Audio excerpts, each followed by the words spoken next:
Hello, and welcome to the Training Tidbits podcast series. I'm your host, Ryan Cartledge, and it is wonderful to have you along today for what's set to be another really fun and inspiring conversation. I can't wait to get started and dive in. We have some really great topics we're going to cover and an amazing guest on the show today who is going to share her experiences with us. If you haven't listened to the other episodes yet, make sure to go and check them out. You can find them at www.animaltrainingacademy.com, or you can additionally download them all directly from iTunes as well. There's hours worth of audio there for you to consume, covering a huge array of different species, behaviors, countries, peoples, and vocations. Over time, we've had some amazing guests on the show and some truly inspiring stories. The first podcast was released on the 4th of January this year, 2016, and so not quite, but I've nearly managed to record an episode every 2 weeks since then, and we've just surpassed over 9,300 downloads from the website in that time. I'd love to pass 10,000 before the end of the year, so please feel free to share this episode far and wide. It would be greatly appreciated. On today's episode, we are going to be talking to Anaka Nazareth, whom I had the pleasure of meeting when both her and I interned with Natural Encounters and the Birds of the World show in Dallas, Texas back in 2012. Anaka Nazareth has always been passionate about animals, but it was not until she entered the Exotic Animal Training and Management program at Moore Park College that she discovered her ideal career. Having a fair amount of experience working with animals, but little to no experience training them, Anaka was immediately captivated by the science behind an application of positive reinforcement training, and she became dedicated to using this type of training to enhance the welfare of animals. Upon graduating from Moore Park, Anaka took a position at Six Flags Discovery Kingdom in California, where she worked predominantly with Californian sea lions, Pacific harbor seals, and Asian small-clawed otters. From there, she traveled to Austria, where she worked at the Animal Training Center with a variety of animals ranging from marmosets and wallabies to horses and dogs, training animals for wildlife education shows and teaching people about training through chicken camps were just a few of the opportunities that Anaka had while working at the ATC. Anaka then returned to school to obtain a master's degree in animal behavior and conservation from Hunter College in New York City. During this time, she was involved in multiple research projects studying wild dolphins, both in the Bahamas and in France, but her interest in animal training never lessened, and positive reinforcement training became the focus of her master's thesis. All of this education and experience led Anaka to her current position as the manager of animal training at Maymont, a zoological facility in Richmond, Virginia. In this role, Anaka has the opportunity to facilitate the design and implementation of training programs for a wide range of animals, including black bears, bison, screech owls, and aquatic turtles, along many others. Whether Anaka is studying or working, she strives to stay current in the animal training field and frequently attends conferences and workshops, such as the Animal Behavior Management Alliance Annual Conference, Karen Pryor's Clicker Expo, and Steve Martin and Dr. Susan Friedman's Contemporary Animal Training and Management Workshop. So without further ado, it's my great pleasure to welcome to the show Anaka Nazareth. How are you today, Anaka? I am fantastic. Thank you, Ryan. Awesome. Hey, let's tear into the first question. For this one, I was wondering if you could take us back and talk more about your learning odyssey that I've run through quickly in the introduction, specifically some of the earliest animals you ever trained, and maybe more about your experience attending Moore Park College, including a little bit about the college, maybe for those who don't know. Sure, yeah, I'd love to. So as mentioned, the beginning of my animal training experience came at Moore Park.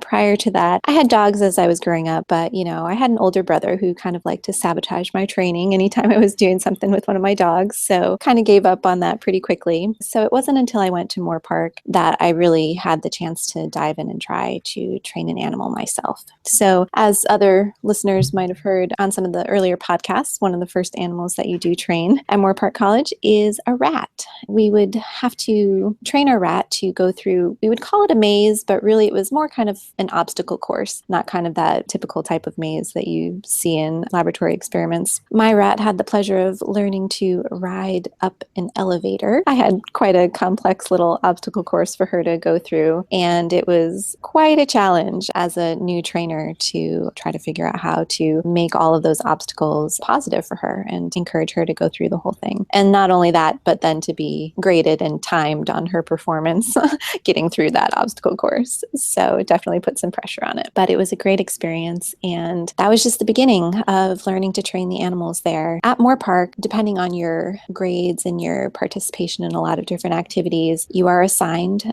different animals that you get to work with, not just to feed them, but to train them. I worked really hard to get the animals that in my mind were the most interesting ones to train. So I had the opportunity to work with a sea lion and a vervet monkey, a raccoon, pot-bellied pig. It was quite a list. We had to train animals from different categories: primates, hoofstock, carnivores, and herbivores. So it really gave you a wide variety of experience training different types of animals. But something important about Moore Park that might not have been touched on thus far is the experiences that you get outside of the school itself. Moore Park is designed to give their students experience at different zoos in the area. So we have to do day-long internships in different zoo strings at both the Los Angeles Zoo and the Santa Barbara Zoo. So it's a great opportunity for the students to go to other functioning facilities and see what it's like to really get in there and work along with the zookeepers. And then on top of that, we also do longer internships. We call them projects. And so those projects allow us to go to other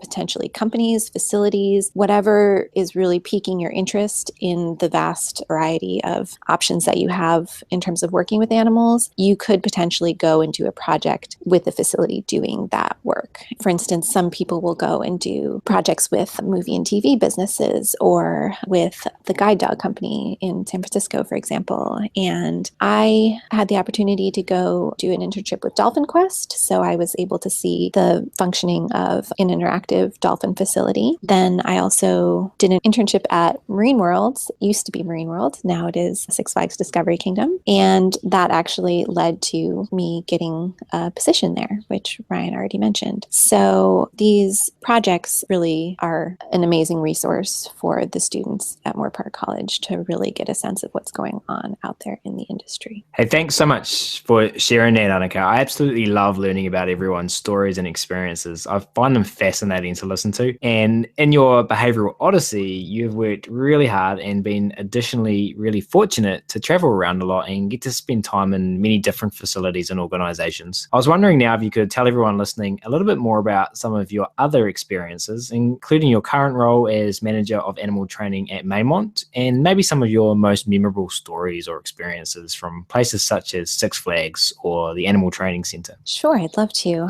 I think that I might start from the beginning, work forward in the Odyssey, possibly starting at Six Flags Discovery Kingdom. I did go there right out of Moore Park. It was a great transition going from a school where I was learning about all different types of animals to going to somewhere where I was working primarily with 3 specific species. So I had time to delve into all of the specifics and information that I could find about those species and really get to know them at a depth.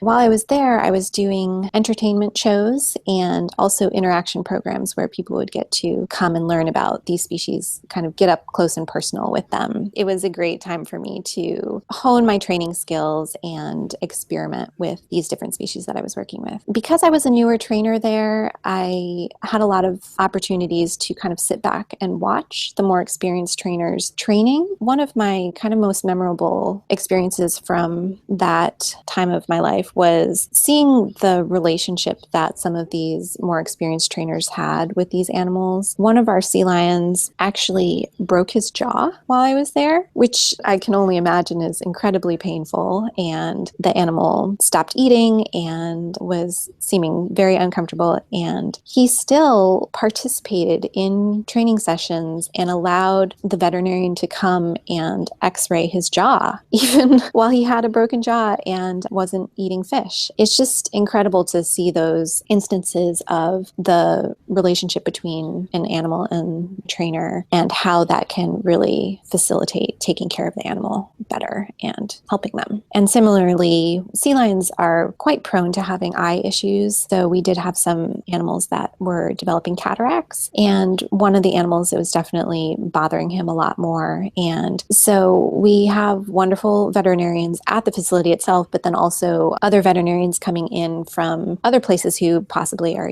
more skilled with ophthalmology and all of that. And so they come to try to help with this particular case. The sea lion who is being exposed to all of these different stimuli, sometimes it's not possible to train for every scenario, every kind of stimulus that they might encounter. Again, just that super solid core base relationship between that trainer and that animal that allowed these procedures to occur and for us to help that animal and improve their quality of life. So those are some of the great experiences that I had at Six Flags.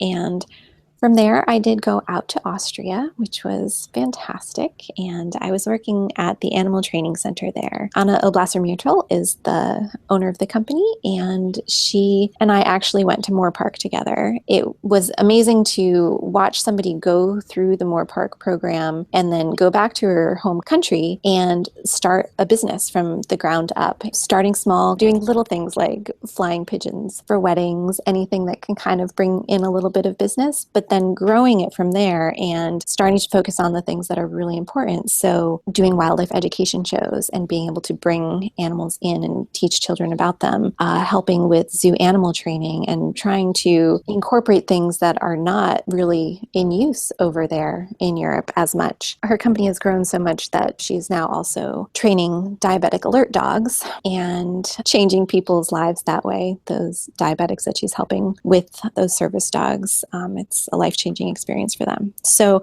while I was there working at the Animal Training Center, I was helping to train animals wherever it was needed. I was able to help train rats for movies, and we would do what was called llama trekkings. People would come out and get to go on these hikes with llamas. So that's wonderful, but of course the llamas need to actually be able to carry the saddles to be able to carry the people's equipment with them as we were going. And so I was able to saddle train a llama, and for the wildlife education shows that I mentioned, we would use all sorts of animals for that. And so I would do things like harness train the skunks to make sure that we could keep them safe as we took them out for those shows. So it was really great. It exposed me to not only a wide variety of different animals that I had never worked with, but it also gave me the opportunity to do things on a different timeline. So, if those rats need to be trained for a movie tomorrow, I had very little time to get them ready for that. So it was a great experience in terms of my training skills being honed. But it was also a wonderful time for me to work there because Anna was starting to develop chicken camps. I don't know if you've discussed chicken camps at all, but Bob Bailey, a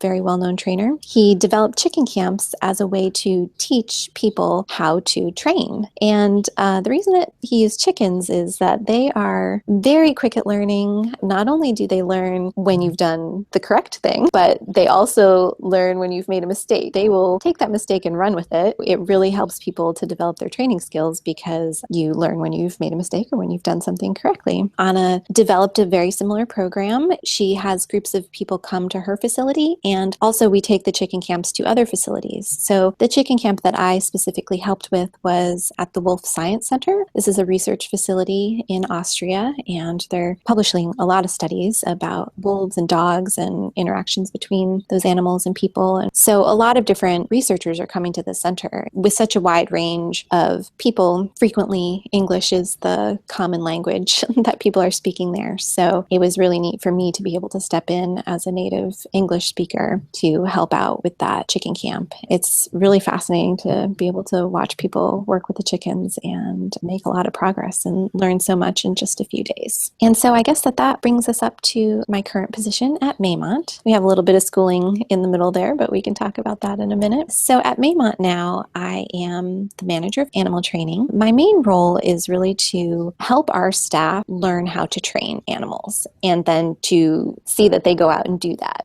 My first challenge was with a staff of people who have such varied backgrounds, not only in terms of animals that they worked with, but also just in terms of their understanding and proficiency with training. I had to try to get everybody onto the same wavelength in terms of training. I developed what I call called Training Tuesday. I wish it were actually every Tuesday, but unfortunately we don't get to do it every Tuesday. But Training Tuesday is basically a chance for me to give them as much information as I can about training. The first Training Tuesdays were definitely a lot of basics, just talking about positive reinforcement, negative reinforcement, all of the differences between those, clarifying terminology. And then how do you train a behavior, going through shaping, very similar to all the things that Ryan, you have online now and all the resources that you have for people to learn about training. I kind of have my own version of that. I have all of my staff go through these Training Tuesday lectures. And then we also get out there in the field and I'll do training demonstrations so that they get that chance to just see what is a training session like. For someone who hasn't ever trained an animal, being able to just observe is a really important thing to do. And then also games. It's so important to be able to practice your training skills without an animal involved so that there isn't that pressure of having the animal right in front of you and potentially frustrating them or whatnot if you're not reinforcing properly. So we're able to go through some of those skills with each other and really improve our timing and our observational skills and all of that.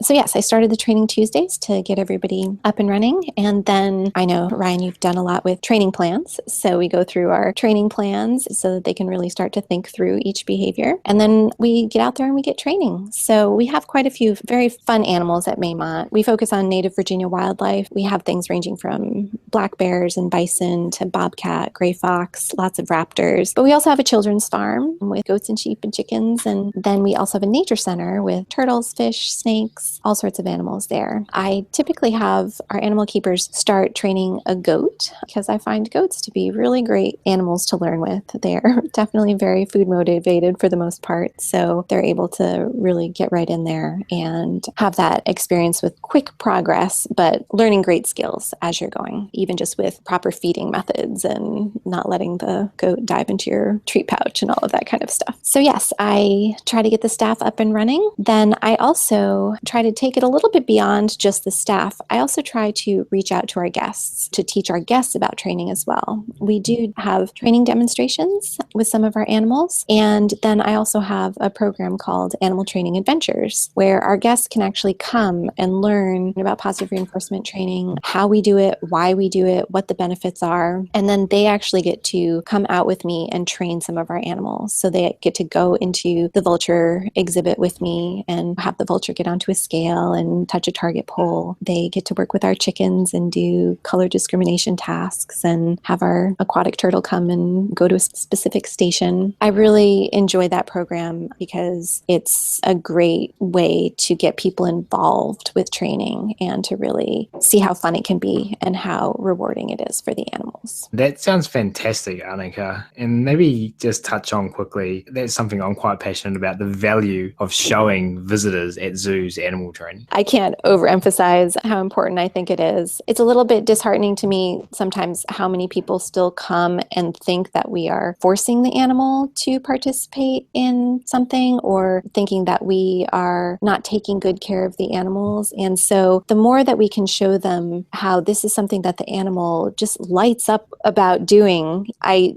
get so much good feedback from people when they are able to see the bobcat climb up a tree and really exhibit those natural behaviors and how excited he is to do it. There's definitely no deprivation going on there. And I think the more that we can engage with people, the better for sure. I guess one of my favorite stories recently was I was working with our black vultures and doing just such a simple training session, literally just targeting. And I was talking with guests as I was doing it. And after I left the enclosure, I hear this little girl say to her mother, "Mom, I love vultures." That is exactly why I do these things. Vultures who typically have such a bad rap and people think they're ugly and disgusting and all of that. And here's this little girl who has this new love for these creatures just because I was able to bring those animals close to her and for her to see them engage in something, I think really changed her outlook on it. So that's why I'm in this. That's what I love. And what they call those defining moments, I believe. That absolutely. kids remember for the rest of their lives. And hopefully those kids go home and apply the same principles with their cats and dogs. Absolutely. All of that sounds great, Annika, and I want to come to training Tuesday. It sounds Okay, like a please lot do. of fun.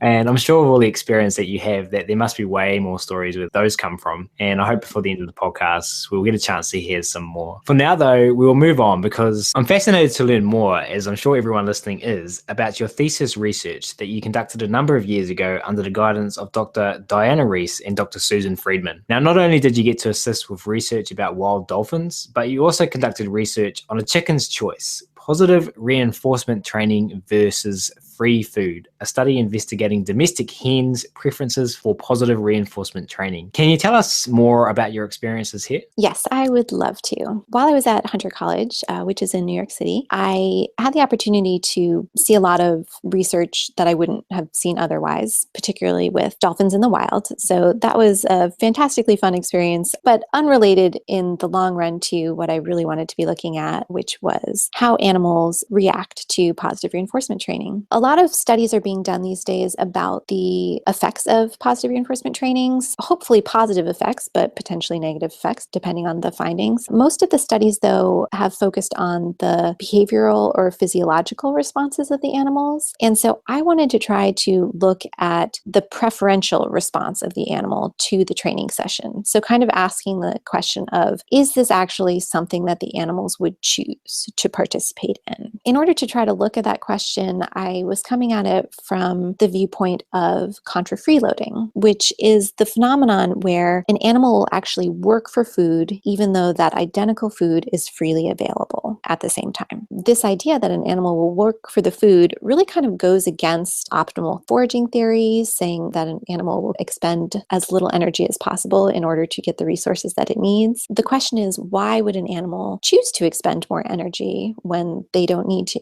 And so there are different theories about why that might be. Possibly the animal is gaining more information about their environment, and so that information in and of itself has value for them to use later on because they are living in a constantly changing environment, and so they need to have as much information about their surroundings as possible. And coming at it from a learning and behavior perspective, as the animal is foraging for food, there are all of these other potential reinforcers in the environment. If you think of a rat pressing a lever in order for a pellet to drop out, the sound of that pellet dropping out could potentially become a secondary reinforcer because they start to associate it with the presentation of that food. And so having not only the primary reinforcer of the food, but also the secondary reinforcer of the sound, that combination means that getting a pellet that's dropped out of a hopper is actually more reinforcing than just eating the food out of the bowl. I thought to myself, is it possible to see whether a positive reinforcement training session could be used as the work that the animal needs to do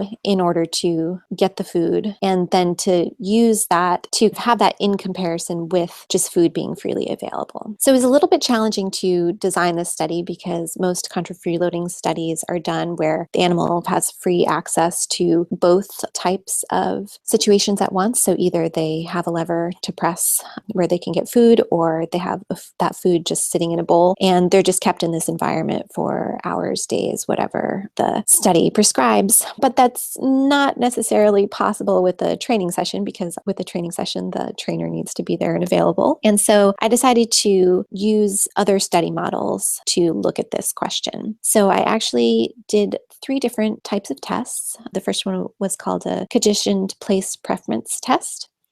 And so in this test, you have 2 different environments, and the 2 different environments are differentiated by something. In the case of my study, it was by color. One compartment of the experimental apparatus was blue and the other compartment was green. For each animal that I did this test with, they would be in, let's say, the green compartment when they were exposed to their training sessions, and then in the blue compartment when they just had access to free food. And then the testing part of it is that they are allowed into both environments at the same time, and we track how long they spend in each environment without either of the 2 options being available. So they're kind of just in this empty space. The idea is that they will spend more time in the environment that they associate with being the most reinforcing. So if they really enjoyed the training sessions, they would hang out more in the green compartment, or if they really enjoyed the free food, they would go hang out in the blue compartment more. So it's an interesting way to look at their preference for one thing over another. The next test that I did was a choice test. So pretty common test out there to just give the animal a choice between one treatment or the other. So again, looking at whether they will choose between a training session or the free food. So once they make that choice, then that is their choice for that session. And then the third test that I did was actually called a consumer demand test. With this test, the idea behind it is that we want to look at how motivated an animal is to reach a particular resource. We're looking for them to do a specific amount of work to reach that resource, and we increasingly make it harder and harder for them to reach that resource, and we look at how much effort they're willing to expend to get to the resource. So in my case, I used narrowing doorway. As the doorway gets more and more narrow, the animal has to squeeze through that doorway to try to get to the resource. And the smaller the doorway that they choose to try to get through, the more motivated they are to get to that resource. With these 3 different tests, I was able to look at the question different ways and try to come up with some answers. I actually did it with chickens. I had 34 hens that were my wonderful study participants. I had the hens go through these different tests and then was able to compare each hen's response to one test over the other and to really kind of get into the nitty-gritty of it. So the results were kind of ambiguous, as often research studies can be. Overall, the results were that the hens didn't really have a preference for positive reinforcement training or free food. They really kind of valued them about the same. Of course, with each individual hen, each one came out with different preferences, but across the board, there wasn't really a huge preference for one or the other. At first, I was a little bit disappointed in this result. Scientists are not supposed to go into their studies with preconceived notions of the outcome, but in my heart of hearts, I had wanted them to really like the training sessions more. But after thinking about it more, we realized that the fact that they didn't prefer free food that much more than the positive reinforcement trainings actually means that they preferred the positive reinforcement training sessions almost as much as just getting food for free. That's actually a really great result because it means that they didn't find anything super aversive about the training sessions. And so where we can kind of take this result in terms of the training with our animals, we can feel really good about doing these training sessions, because if given the choice between working with us and just having a free meal, a lot of times they will choose to work with us, and that's a great result. With 34 hens, I definitely saw a lot of variation, not only in learning styles, but in terms of preferences. I was doing 3 different preference tests here. Certain things in the choice test where I wasn't positive that the hens had actually learned the task of making a choice. There are different variables to take into account. A lot of times the hens actually just picked the compartment on the right-hand side, regardless of what treatment was available to them there. And so there were questions of whether they have a right side bias and all of this kind of stuff. But there was one hen who actually for sure learned the task, because 100% of the time she chose the side that had the free food in it, regardless of which side of the apparatus the free food was on. And so I knew that she knew what the task was, and she certainly made her choice. That's a clear indication to me of what she wants. And so I think that that's a really good example of how any animal that we're working with at our job, in our home, in our own personal life, we need to think about the individual and really cater our interactions with them to what actually makes them happy and what they find reinforcing. Even in terms of the enrichment that we might give to our animals. Contra freeloading is a phenomenon that has been demonstrated in a wide range of species. Pigeons, Siamese fighting fish, gerbils, macaques, humans, maned wolves. All of these studies have been done with all of these different species, and oftentimes they do find evidence of contra freeloading, but that certainly doesn't mean that every individual maned wolf is going to want to work for their food. And so as we're developing training programs and enrichment programs, we really need to not think just about these broad general concepts, but think about our individual animals that we're working with and really make sure that what we're doing is right for them. Beautifully said, and absolutely fascinated by this, and so glad we got an opportunity to talk about it today. The research you did is so important, and thank you so much for sharing that. We will move on now though, because I want to talk about something else very exciting, and that is the Animal Behavior Management Alliance, aka the ABMA, which you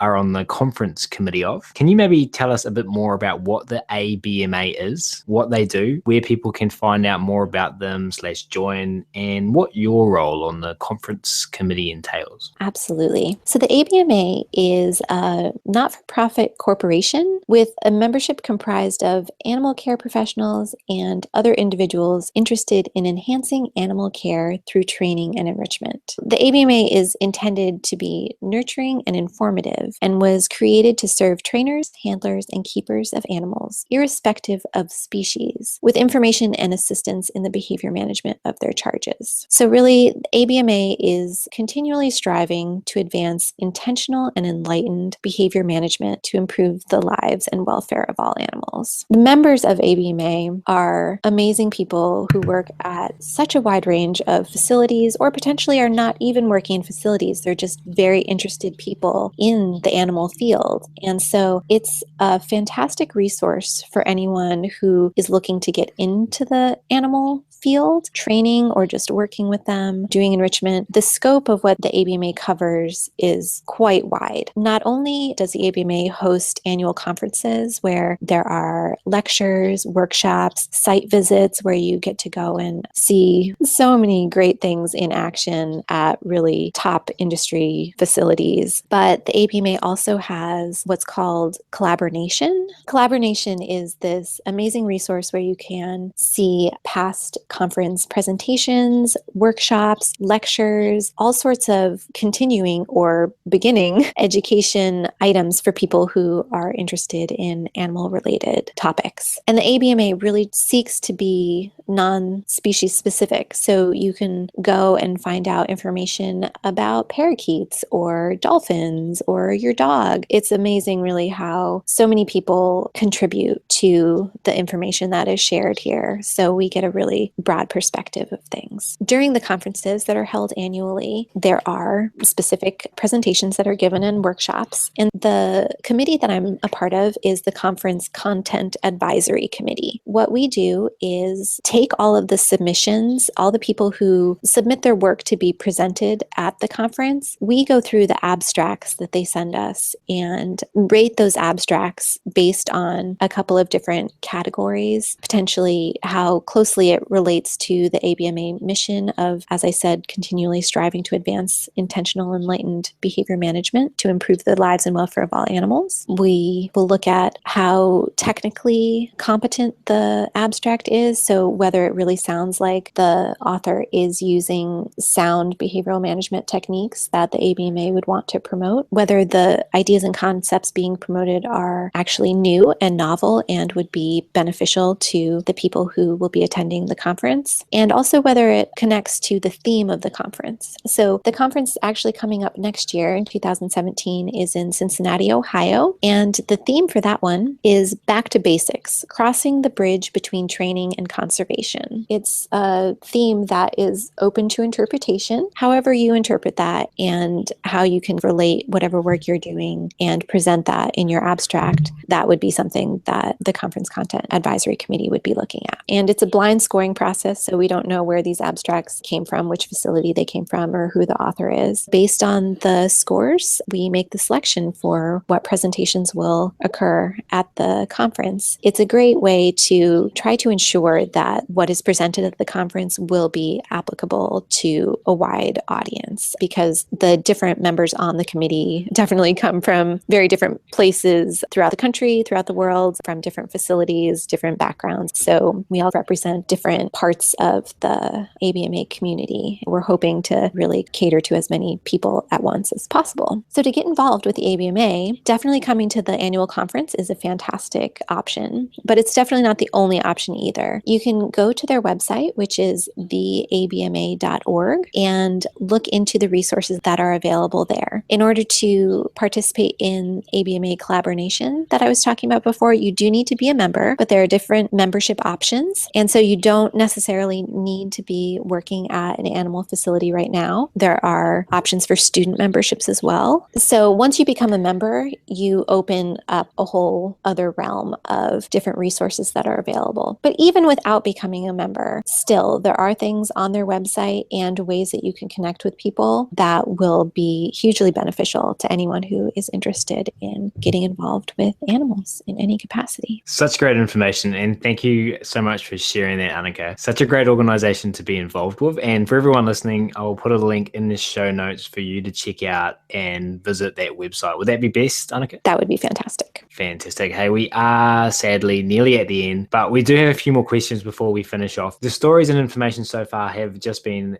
sensational, and they're not going to stop there because we are moving towards one of my favorite parts of the podcast show. I wonder, before we get to that last question, could you potentially just share 2 or 3 more stories from your experience and some of the important lessons you've learned along the way? Sure. So one of the lessons that I've been thinking about a bit, it's always really great to share all these amazing success stories, but I think it's also really important sometimes to hear about things that possibly weren't as successful, kind of as a way to give people encouragement to think about how to keep moving forward, even when things don't go quite as you want them to go. One example is a bobcat I'm currently working with. His name is Monty. He's a fantastic animal and very willing to learn, very engaged in our training sessions, but probably due to his past history, he has a lot of undesirable behaviors revolving around things coming towards him. So for instance, a target pole or any kind of pole that perhaps you would have a syringe on the end of for any kind of medication, that kind of a thing. Trying to do any of those behaviors that you have probably talked about a lot in terms of doing an injection or potentially getting a blood draw, those are very difficult for Monty.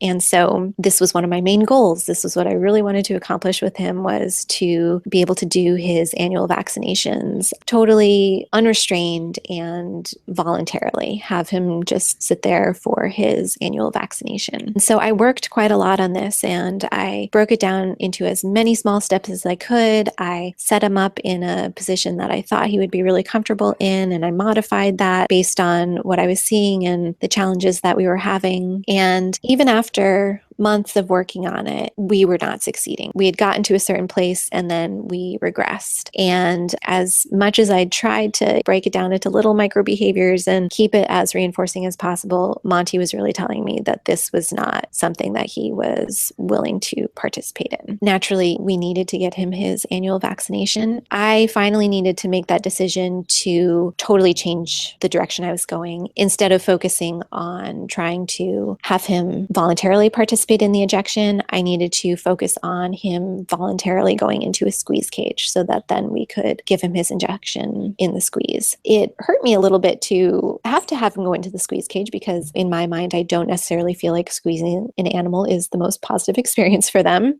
But in order to successfully get Monty his vaccination, this was something that needed to happen. And so I was able to very positively get him to go into the squeeze cage and to make that aspect of the behavior a positive experience for him. And just from the trainer's perspective and my own feelings about it, it was a great reminder for me to not let my ego try to interfere with the behavior of the animal. My ego said, I really want him to be able to do this unrestrained. But because possibly my training skill wasn't to the level, or I just wasn't seeing what Monty needed, it wasn't working one way. And so if I had tried to keep pushing him that way, I think it would have become even more negative for him than just getting quickly squeezed and getting his injection and having it be over with. So I just think that that's an important lesson for new trainers, possibly for old trainers too, just to not be afraid to let go of a training plan if you need to. If it really is not working one direction, to not be afraid to just change directions and then to still focus on making it as positive as you can and not to beat yourself up over not having it be this perfect behavior that you had been dreaming of. So just to focus on making it as good as you can for the time being and then to work forward from there.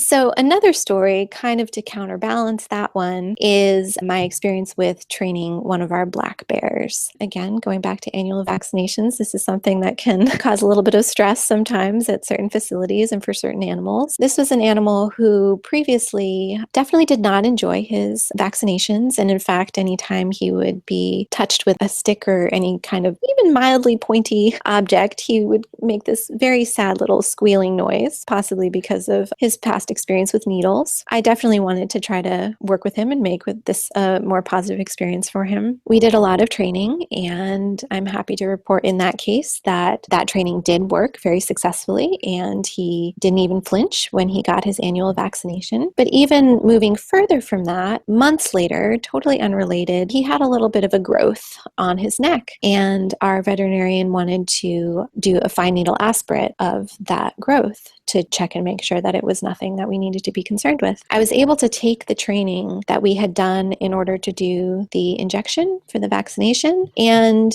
generalize it to doing the fine needle aspirate. It was fantastic that we were able to do this procedure that was not something that he had been specifically trained for. Having an aspirate done is a bit different than having an injection done. He still was totally willing to participate, and it was a very positive experience for him. We were able to get the good news that the growth was nothing that we needed to be worried about. That was a very uplifting experience where the training really helped us take better care of him. Cool. Hey, thanks so much for those. And you definitely didn't disappoint. They were such great lessons embedded within those amazing stories. Very much appreciate that you shared those with us today. As I said, though, this is sadly the final question. And for this one, I wanted to ask this time if you would take us into the future and share with everyone listening what you would like to see happen in the animal training world in the next 5 to 10 years. You know, Ryan, I have been thinking about this question a lot, and I think that so many people on the podcast have already said fantastic things, and I believe that so many good things are happening in the animal training world already that I would really love to see a continuation of that. But actually, we already kind of got a preview in this podcast of what I really would love to see, which is actually taking all of the training that we're doing and being able to show non-animal training people the benefits of the training that we do, not just in terms of what we're doing with our animals, but in terms of how they can take that home with them, and not just to their pets, but also to just all the other people that they interact with throughout the day. Positive reinforcement is not just about working with animals, it's about working with people for sure. Just promoting that method of using reinforcement, being nice to people and animals and all organisms. That is really what I would love to see, is for us as animal trainers to help share these ideas that we are seeing such benefits with our animals, helping to share that with the people that we encounter in hopes that they will use it in every aspect of their lives. Well, this conversation in this podcast is going to help achieve that, hopefully.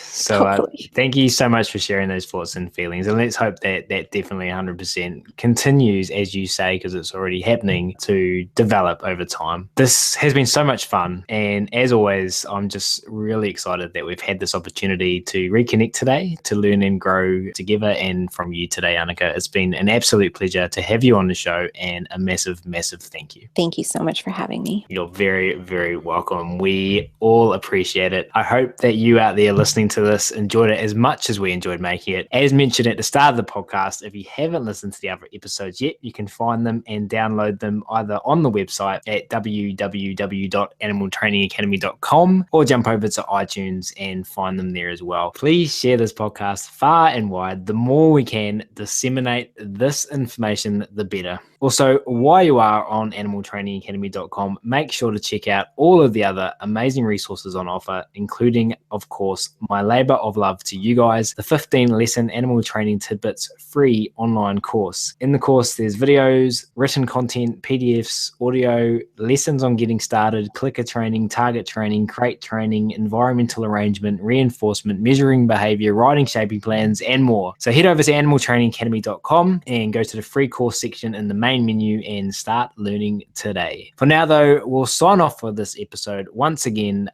massive, massive thank you for listening today, and we'll see you all again soon. Bye-bye.